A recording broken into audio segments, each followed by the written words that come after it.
দক্ষিণী তারকা বিজয় দেবরাকুন্ডা অবশেষে স্বীকার করেছেন যে তিনি সিঙ্গেল নন।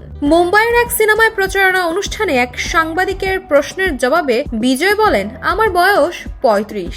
এই বয়সে কি কেউ সিঙ্গেল থাকে? তবে তিনি প্রেমিকার নাম গোপন রেখেছেন।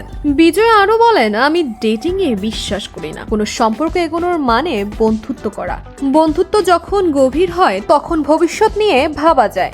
যদিও তিনি সরাসরি প্রেমিকার নাম বলেননি, কিন্তু ভক্তরা অনুমান করছেন তার প্রেমিকা রাশমিকা মান্দানা, কারণ রাশমিকা এই বিজয়ের সবচেয়ে কাছের বন্ধু বলে পরিচিত।